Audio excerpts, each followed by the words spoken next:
Kolkata high court ने अपने एक बहुत अहम फैसले में यह साफ कहा है कि पश्चिम बंगाल में जो ममता बनर्जी की सरकार है वो 31 मार्च 2026 तक, समझ लीजिए कि ज्यादा वक्त नहीं है, 2 महीने के अंदर अंदर 2 महीने के अंदर अंदर 31 मार्च 2026 तक बीएसएफ को सीमा पर बाड़ लगाने के लिए जमीन मुहैया कराए। यह अपने आप में बहुत बहुत बड़ा और अहम फैसला है। आप समझिए, आपको अच्छी तरह से याद होगा कि गृह मंत्री अमित शाह उन्होंने संसद में यह बात कही थी कि पश्चिम बंगाल से जो लगती हुई सीमा है उसमें बड़े हिस्से पर अब तक फेंसिंग नहीं हो पाई है, और जहां फेंसिंग नहीं हुई है उसमें वो इलाका भी है जिसके लिए जहां फेंसिंग करने के लिए पश्चिम बंगाल की सरकार ने, ममता बनर्जी की सरकार ने बीएसएफ को, यानी केंद्र सरकार और बीएसएफ को जमीन ही मुहैया नहीं कराई है। बहुत सारे लोग ये बात करते हैं और पश्चिम बंगाल के नेता जो है, राजनेता, टीएमसी समर्थक जो है,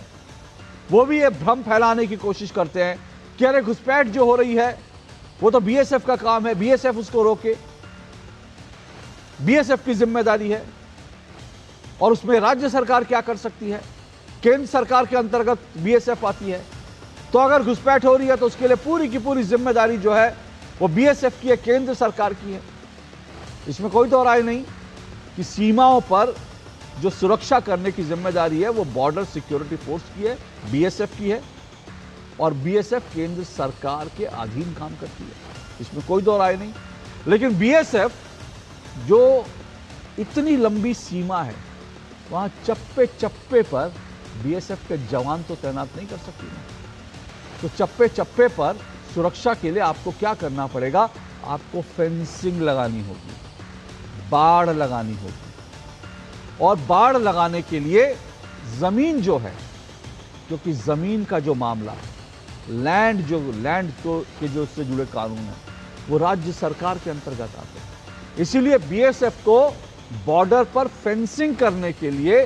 जमीन जो है वो राज्य सरकार को मुहैया करानी। और आपको अच्छी तरह से याद होगा अमित शाह ने यह मामला उठाया था और कहा था कि फेंसिंग के लिए